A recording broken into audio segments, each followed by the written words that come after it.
So I'm here with Leni Kreienberg. We're in Oakland, and I went to Leni's gig 2 evenings ago, and I was extremely impressed. I had seen some things about Leni's work from Instagram, I think maybe some even as much as a year ago, so I'd listened to some things, but I was really blown away by your performance, and so I wanted to talk about that, but then also find out more about you and how you got to where you are now and all of this. Yeah. So the first thing I'd like to do, even though this is might be a little silly, but I have sort of a hypothesis. I have I got some very specific impressions when listening to you on Friday evening. And so I've formed sort of a picture in my mind of things that you might be thinking about or that might have influenced you. Yeah, so I want to say what they are. Okay, yeah. And then you can tell me how wrong I am or right I am or whatever. Okay. So the thing, and what I noticed about you is that, so of course, you're playing with this electronic setup, which we're going to get to. Mm-hmm. But it seemed to me that even the unprocessed incarnation of your voice, just amplified, in other words, it was very uncanny to me. It seemed almost as if the sounds you're making are very informed by electronic processing of voice. Totally. So okay, so and that's already really interesting. So because some of this stuff, when you first started singing, it even seemed to me that you were almost in a certain way evoking or imitating what it sounds like for voices to be played backwards. Yeah. And I've never heard anybody do that before, because of what you were, the starts of your phonemes and everything. It was like she sounds like, or they sound like they're singing backwards or something like this, but I know that they're not. So so the reason that's so interesting for me, even though my own work I don't really, all I deal with is amplification, but I really love when I see that musicians in a certain area are deeply influenced by stuff that comes from another area, which happens all the time. But like the example that I'm thinking of is, there's a lot of drummers in the jazz and funk arena, I would say in the past 15 to 20 years, where it's obvious that they're deeply influenced by drum machines. Yeah. So there's, like, very famously Chris Dave, the drummer for from Texas, but then also Justin Brown and many other people, where you can tell that part of the way that they're playing, like they've listened to DJs and all of this stuff, where you get these micro delays of stuff, and they've learned how to make that a part of their playing. And it seemed when I listened to you that you were maybe a vocal equivalent of a certain aspect of that. Like it seemed to me that you've been influenced by the sound of processed voice. So then I guess you said that I was correct, but do you want to say more about that? Yeah, I'm just thinking about kind of my general trajectory. I think even my way into improvised music was kind of from the electronic side of stuff. So there was definitely a big period of time where I was just deep in the synthesizer computer music world and just loving those sounds so much and trying to do it on my computer, but having so much less immediacy than with my voice. I see. And just being I could math out how to synthesize these sounds, or I can make them kind of right now with my voice, and that just... That's so interesting. That is so interesting. It came so much faster. And it was also I don't know, I love the robot voice, kind of human machine sort of vibe. I find that really, really fun. And... So when you say that you were into synthesizers and that kind of thing, was this stuff that you got into even before going to Brown that maybe got you interested in going to Brown and being part of the department that you were describing, or is it something that you got into when you were there? Totally when I was there, and even kind of late while I was there. originally thought that maybe I wanted to go to medical school. Okay. So I went in like pure bio mode. I like did a pre-med kind of thing yeah, at Brown. Okay. Yeah, at Brown. Uh-huh. And I wanted to take more music class because I grew up playing the French horn. Oh. So I wanted to keep doing orchestra and stuff, and I was doing a lot of that, and I wasn't even really singing. I think I took my first voice lesson in college there. Oh. And they needed folks for their like big band. They needed like jazz vocalists for their big band. So I started taking jazz voice lessons. So you did have a so I was going to ask you about that later. That you did have some experience with jazz, sort of quote unquote. That was like my first voice lessons were kind of like pretty strictly straight ahead kind of vibes, and singing in like big bands and combos and stuff like that, which I loved. I really enjoyed. Yeah. But yeah, Brown has this amazing multimedia kind of composition grad program, and so there's a lot of really lovely grad students that teach these awesome classes, or like visiting professors. There's a kind of really, really lovely like instrument building person, Christina Warren. Okay. And Christina taught this like instrument building class that just got me so activated with like, especially with like the voice connection. Christina's also a vocalist. Like the voice connection between like these kind of really cool handmade gestural instruments that need like bodily input to make computery sounds. Yes. Was so big for me. And just learning about like analog synthesizers and learning Max MSP was also big for me. Great. But I had literally never heard of like any of this stuff before I got there. Well, you must have been a very quick study. I mean, oh my god, I was like addicted to it though. It was That's like great. Finding out something that I didn't know existed, and then just being like, okay, this is everything now. This is what I do. Because I mean, I've known about that stuff for decades, but I've never done anything with any of it. But I know people who have done it. It was just so like irresistibly appealing to me. Great. It was so big, yeah. So, so let's talk about your. So first of all, did you when you started doing that stuff, did you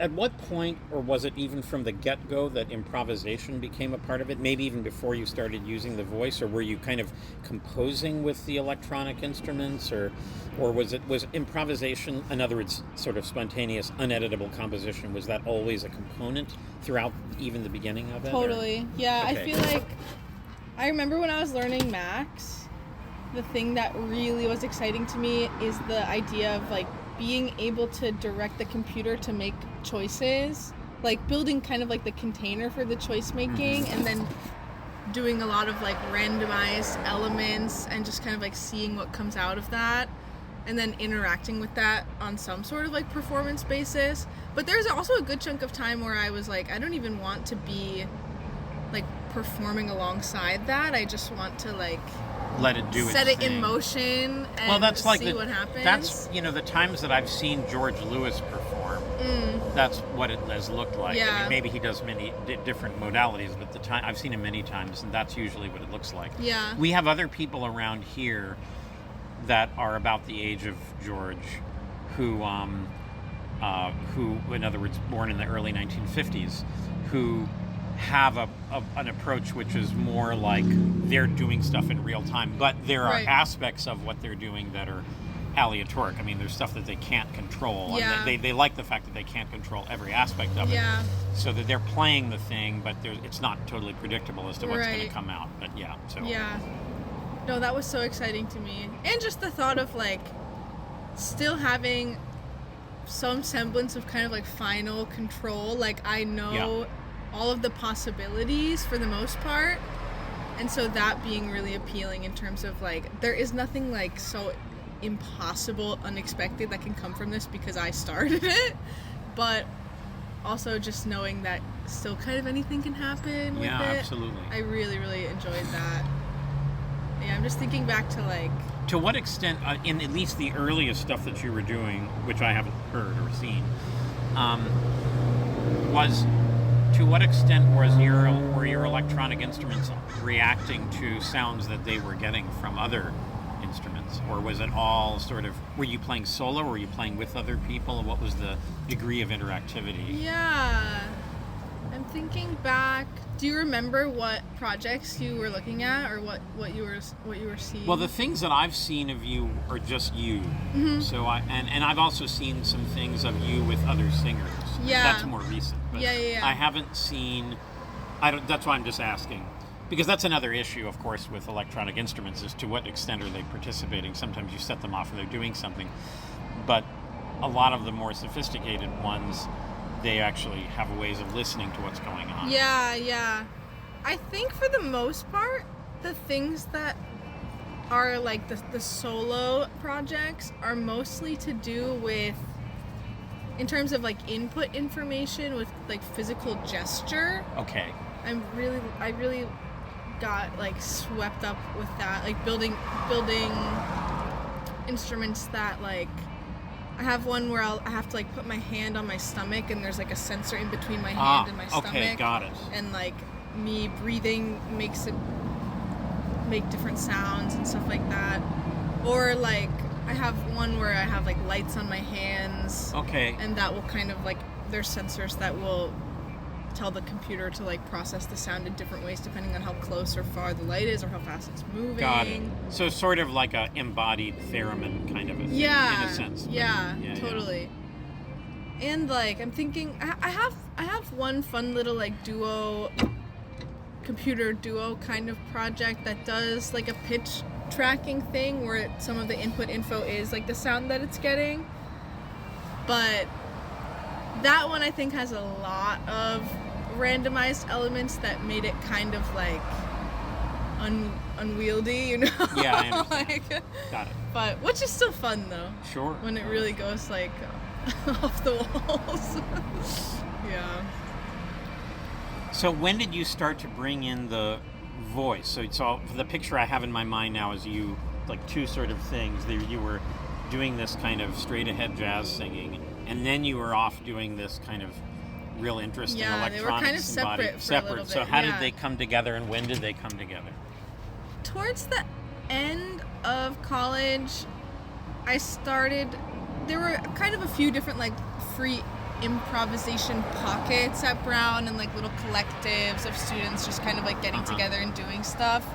And once I started building instruments, I wanted to like find places to play them, and it wasn't going to be like jazz band or orchestra, you know? So I started bringing them to like those sort of jams, and because I think my language was kind of limited with that to begin with, like I would be making these little like battery powered synthesizers that could make like 3 sounds, and I would just find myself wanting to make the same like category of sounds but just with a lot more vocabulary. And so that's kind of I think where the vocal stuff came in. My friend Astrid, who I met at Brown, had been doing kind of like freaky vocal stuff for a while, and Christina did as well, and so that also was just a totally new thing to me in terms of like acoustic vocal improvisation. And so I started like borrowing you know, like those sort of words and stuff. But yeah, that's kind of the origin point, I think, of the like voice electronics combo kind of thing. Well, so that that's probably not even that many years ago you're talking about, that was probably because I graduated in 2020. So it probably would have been like 2018 or 2019. Wow, well that's impressive to me because it seems so developed. Yeah, I mean, it's interesting because it feels like, you know, such like a swift change in even just what I'm interested in.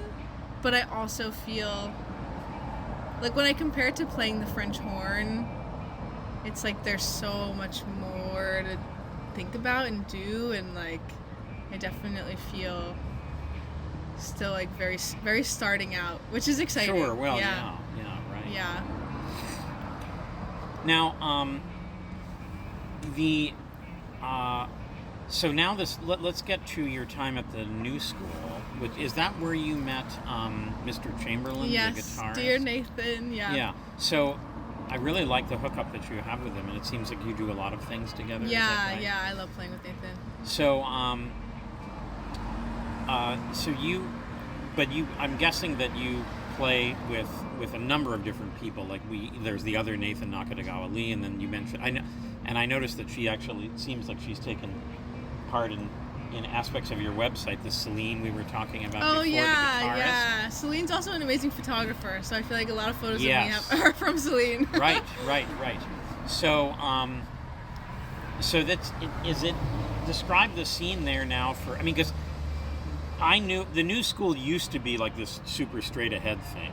Yeah. Like maybe 15, 20 years ago, and a lot of the people that I knew that went there that were jazz people and still jazz people, mostly instrumentalists, but some singers, it was a pretty regimented thing where you were doing like jazz related stuff. Right. And I guess there's probably still some of that, but I've been hearing from Nathan and Celine, it just seems like it's really turned into a very different thing now. So what is it like there now? Yeah.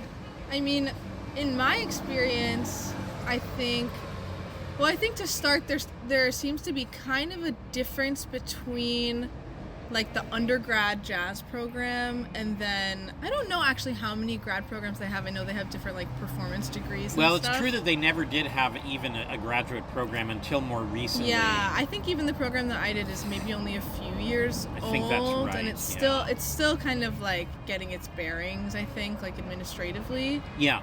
But in terms of like it's a really interesting program. Like people do all sorts of different things, and like cohort to cohort, the balance of kind of like who's into what is super different. Okay.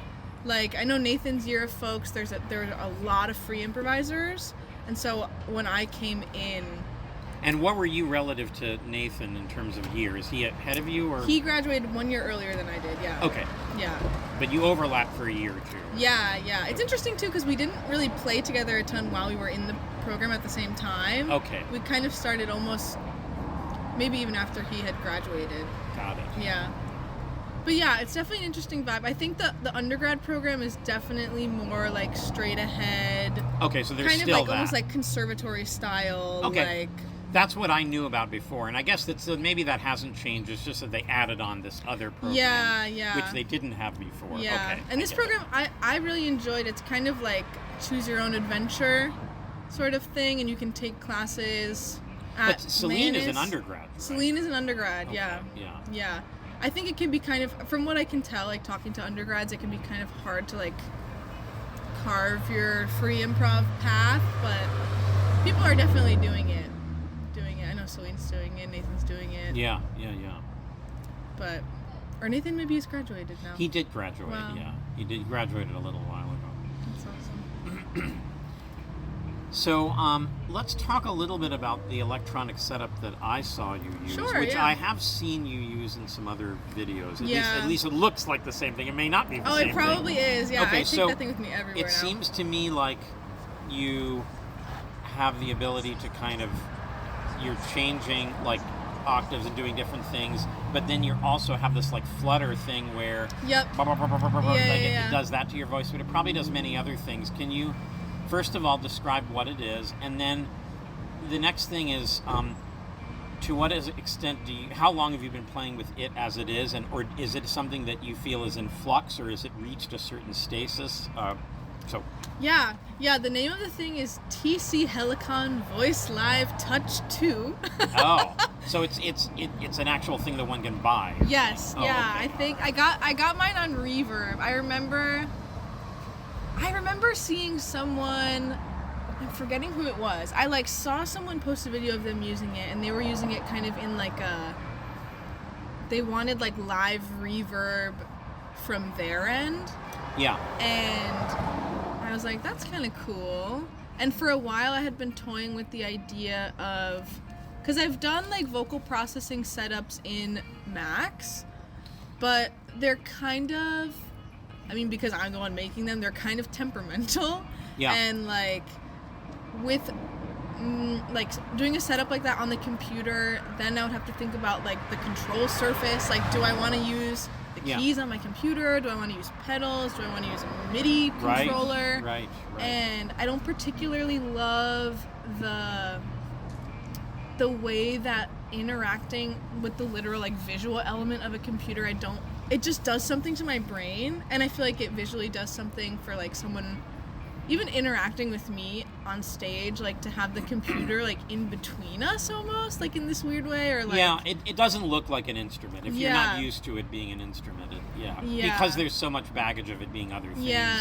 And there's administrative this and that. There's so much more like information that it could be giving me, and like that is like distracting somehow. I understand. So for a while I was like, okay, I want to make my own like vocal processing system in Max, and maybe like there's this new Max extension program called Rainbow where you can kind of like make your own pedal on these little like Raspberry Pi computers, and there's no computer involved. But I was almost like, do I want to go through this? I would feel probably very accomplished in being like, I made this thing and it does all these different effects, but I was like, that's going to take me so long. Yeah. And someone's already done it on this beautiful hardware device. Yeah. So I got one of these things, and I've just been like addicted to it since. Great. Like it does all these like delay and so tell me effects. all the different things that it does, because I probably didn't.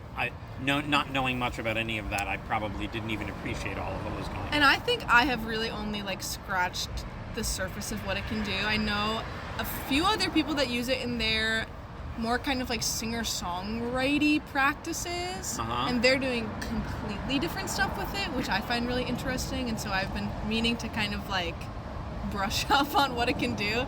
But the way that I use it right now, there are I think 9 different kind of like effects panels. It's like delay, doubling, harmonization, choir, which is like the arrangement. What's the difference between doubling and harmonization? It's just harmonization is a different pitch, but then what's doubling means what? Doubling, I believe it's always the same pitch. You can choose the octave and the amount of voices that double with you. Oh, okay. It does like, especially compared to what I would be able to do in Max, the like formant of all the vocal sounds is like incredible, and it can like, it has an effect that I'm trying to remember. I think there's like a tuning panel, and they have these amazing like gender effects. What does that mean? The voice. They're incredible. I'm like so fascinated by them, and even just the idea of them. But there are maybe like 4 or 5 different like gender settings where you can adjust. It's funny because it's -40 to 40 on the gender scale, and usually my gender setting is 40, which is the maximum of what I can only assume is like higher voice, but also kind of like baby, like you've probably heard the sound because I really like it. It almost does like Alvin and the Chipmunk style stuff with no like pitch shifting or like time difference or something like that. I think it's like an octave above. Okay. Or maybe even 2. But you can also take the gender in the negative direction, and it makes this really like soupy, dark, like I guess they would maybe say more masculine, but it's something like, it's something more than that. Like, and they have a setting that is called, we're looking at a very cute dog. Okay, go ahead. There's a setting called space gender on it, which does this like, or like randomized gender, which does these like, it will like shift the gender measurement like on a consistent time basis. Got it. Yes, yeah. So there are those effects that I love. I pretty much like the... Did you use that? Maybe like very briefly. Yeah, because I didn't notice anything that would be described as something that. I really like about it is that you can like switch between different settings really fast, and it's all just touching, which is great. And the harmonization effects I have set, you can give it MIDI information if you want to, but I almost never do that because I like the it will take in like pitch information just from the microphone, and the setting that I have it on is like automated to just harmonize whatever I think how it works. It will harmonize like whatever key it thinks you might be in. Yeah. So when I'm kind of like going all over the place, it just does these crazy chord changes that I really enjoy, or they just sound really strange. And you can change the choir settings to be like different arrangements and like sizes of choir and stuff like that. And they have some really funny. There's a little screen on it, and it will have. I didn't even realize that. Yeah, I should show it to you sometime. But it's like these little visual representations of each of the different effects. Oh. And they're like cartoons almost. Like they're really cute. Yeah, it's a really fun like pedal. How long have you had it? I think Somebody tried to Not pet the not cute dog, interested. and He's ended on up. I just thought guard. a smell. He screamed. All right. Okay. Yeah, I think I've had it for like a year. Okay. Do you use it in pretty much every performance of yours? Pretty much everywhere. Yeah. Yeah. I very rarely will do exclusively acoustic stuff, although more and more, I think within sets that I've played, I'll have pretty extended periods of just, like amplified voice with no processing. And that would probably include the song of yours that you. Yes. So let's talk about that. Yeah. I was so into that. Oh, thank you. It was great. The words were so interesting, and also just the way you sang it. I mean, it was just what beautiful delivery and so interesting, and it was unexpected on my side anyway that you would be going into that. So can you tell me a little bit about your songwriting and how you're integrating that or into this? Yeah. Songwriting, I think it's almost been like a hobby practice of mine since I was like little even, but only just recently I've been, and honestly with a lot of gratitude to Nathan, I feel like what has been kind of like making me a bit hesitant is not feeling like I have enough just kind of like, piano or some sort of like accompanying instrument language to feel like I can support myself in terms of like the harmony that I want. And so working with Nathan has really kind of unlocked that for me, where I'm like, oh, I can just give this to Nathan. And But I you know that wrote he'll- the chords. Yeah, I wrote that on like a piano. Right. But yeah, the songwriting stuff has been really fun to like weave in and incorporate. And I think once I thought that it would be like too jarring of a shift or something It's like that absolutely to not. weave in. The way that you all do it was not at all jarring.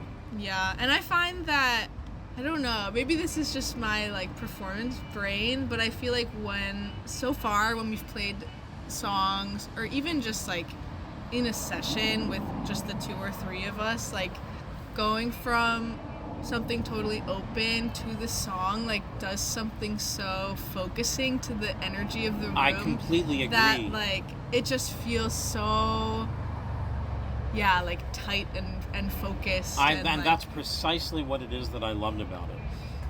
And then the other thing that I loved is, as I was saying to you right after your performance, I like because that could have been the sort of pinnacle of the Right. thing. You could have ended there, but you didn't. And then when you went on and made loosely speaking sounds that would be more similar to the kinds of things you did in the beginning of the Right. performance, I heard them differently now. Yeah. Because of that extra focus, I was listening differently. And even if you had done the exact same stuff that you had started out doing in the beginning of the set, I'm not saying that you did that, but even if you had, the fact that it came after the song transformed it into something very different. And I thought that was one of the most sort of arresting parts of it, actually, is the way that you ended, because it caused me to reflect on the whole thing very differently. Yeah, yeah. I feel like we can feel that even when we're just practicing. Like, yeah, it does some sort of like translation effect to what comes before, and even getting into. We've been pretty consistently coming out of that tune with that kind of like layering, like looping drone building kind of thing. Yep. And even though it is kind of like the same family of sounds that we're making before, they feel, even just to make them, they feel so different when they're followed by the tune. And that's been really, really fun. Even just to like think about how we order our sets or where the songs come in. Mm-hmm. Nathan and I have played a set now where we incorporate, I think, two tunes, and usually in the same order, but we've also kind of been experimenting. Both written by you, or? Yeah, okay. Yeah. But playing around with like getting into the song like from any angle, or like putting other stuff first and seeing just kind of where, because I feel like there are times when we're doing something open and you can just feel that like it's the moment for the song to come in, even if it's like early time-wise or like later time-wise. So that's been fun to play around with just the So how do you signal that to Nathan then? What do you do if you're... Usually, because I spend so much time with it, I know like the key that it's in when we're in other zones. Yeah. And so I think usually what will happen, and it is kind of just like, I think a little bit of like, mental connection kind of thing. Sure, absolutely. But I'll hear Nathan like play the first note of his part of the tune, or I'll kind of like be hinting at some of the like opening melody or like some little bits of it, and he'll figure it out. Or he'll initiate it in a way that I'm like, okay, I can tell where we're going now.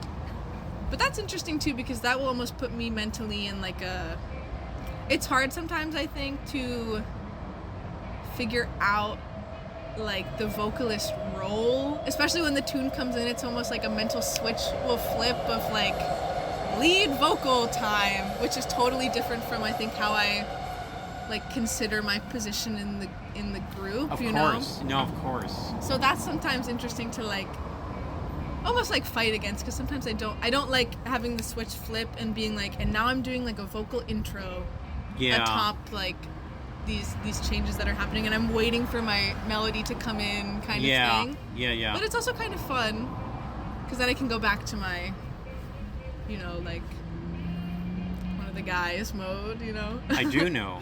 Well, then that's, I mean, even though I don't, with the exception of one project that I won't go into, but I basically never sing words. And, but I do, I mean, this, there are times when I go into singing a written melody of a jazz standard when, oftentimes I don't do that, but when I do that, I mean, it's, I guess the way I would say it is that, I mean, it's fun for us to explore these different modalities, but the thing is that the kind of standard modality is no less interesting. It's just that because it's done all the time, then it gets kind of, it's expected, and so it's less interesting. But if you just think of it what it is in some absolute sense, like for instance, if we take like a normal jazz kind of group thing where head, solo, and then people trade with the drummer and then head out, like, that's a really powerful paradigm of playing music. And there's nothing about that is not cool. It's just that if you only do that, it's lacking in variation and surprise. But if you do a bunch of other things and then you do that, then that's the shit. And so that's kind of what you're saying, right? Is that the even the normal sort of trope of a singer sort of being out front, that's really compelling and interesting, particularly when refracted against other things which are not that. Yeah, it's almost like managing the transition is what I find to be kind of complicated, like internally. Because I do really like feeling, the kind of energy shift in the room when you can feel that it's like, okay, there are words being delivered, and that's kind of my responsibility, and really enjoying just feeling that like focal point kind of move. it's almost the getting in and out of that I find it's like the fragile zone where it's like, how are we doing this? Tell me some more about how have you tried things in those transitions that you feel haven't worked, or that you, or what is it? How are you managing that within yourself? Yeah. What are you doing? I think usually when I feel a sort of like internal judgment friction, it's when I feel like it's totally the dog is getting comfy now. Yes. No more screaming. Aww. Yeah, I feel like the moments when I feel you just get that little tick of like, ooh, is that the way? Is when I feel like it's really black and white. Like, I was doing that, and now I'm going to go, like, yeah, like lead singer mode. Especially, I sometimes feel the, like, performative pull of, like, should I open my eyes now? Or, like, oh, that's interesting. should I kind of, like, come out of my, you know, like, bubble of thought that is very, like, generative to me in terms of, like, keeping it kind of in my own sphere. Yeah. And kind of contained. And I feel like it is like the words that do that for me, like feeling like because I'm now more directly talking to people that I have to, like, you know, be more available to them in that way. Yes. So that I find just challenging. But I think what I've been enjoying is to kind of, yeah, to see how seamless I can make the transition from, and maybe you feel this too, but like not words to words, and like trying to make the not words have like little hints of words. That's what I was going to ask you about. Yeah. Because, you know, if I were to sing words, that's the way I would do it. I would, and I find that the idea of that's so interesting. Yeah. Yeah, and it's fun too because. And I did see you doing that, although Yeah. I wish I could rewind your performance and hear exactly how you did that. Now that I know, in retrospect, that you were going to go into doing words, I would have wanted to see how you led into it. Yeah. Yeah, I think like it's interesting because sometimes when I do that, it'll come from just whatever kind of like wordy sounds. Yeah. And then the sounds that I'm making, and not really any other information, although probably like subliminally, yes, but just the sounds that I'm making make me think of other words. And then I'll find myself like repeating a sentence that just comes from these weird little sounds, or like pulling in and out of like kind of getting to a word and then coming back to sounds. Yeah. And that's hip. It's really, really fun. And it's fun just to see, like, psychologically, just to see what comes out, where I'm like, oh, I didn't know I was thinking about that, but here it is. Yeah. And that's fun. And that's really fun. Yeah. I've had people come up to me before after shows being like, wow, yeah, I really resonated with what you were saying. Like, and then saying some words to me that I was like, did I say that? Like, yeah. I didn't know. I've had the same experience, even though I don't sing words. Yeah. I mean, pretty much ever. I mean, except for this one thing.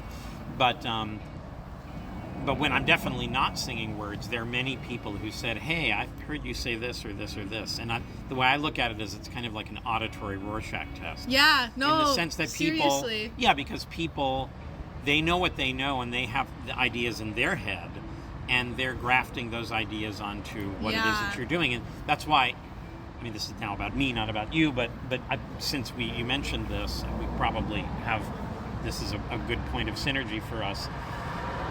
There's many times when, you know, once I got the syllable thing together several years after I started singing. And I love that. Thank you. I live for that. Okay, well, thanks. But anyway, when I finally did, you know, and it's changing all the time, but it's basically, it has a certain level of detail or whatever, but I started getting people asking me, like, what language are you singing in? Mm. Like, they assume that it is a language, which I think is great, you know, and that still happens to me now. But the other thing that has happened, which is interesting, that relates to what you were talking about, is, you know, naively I would think that, well, if someone is a speaker of language X, they're going to know that I'm not singing in language X. Right. But it's actually the reverse. Like, there's people that are Swedish that have said, "Are you singing in Swedish?"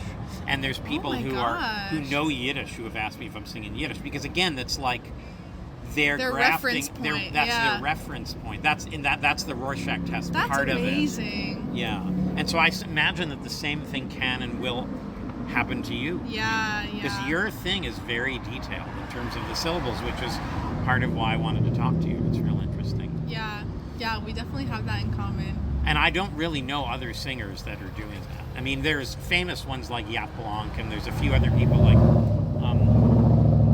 my longtime friend Jen Shu, who is now actually kind of has gone away from more abstract syllable stuff and is doing more like actual languages. Sure, yeah. Do you know Jen at all? I know Jen's work. I don't think we've met, though. Okay, I know she's kind of in the new school universe. A little bit, yeah. Somehow, that's right.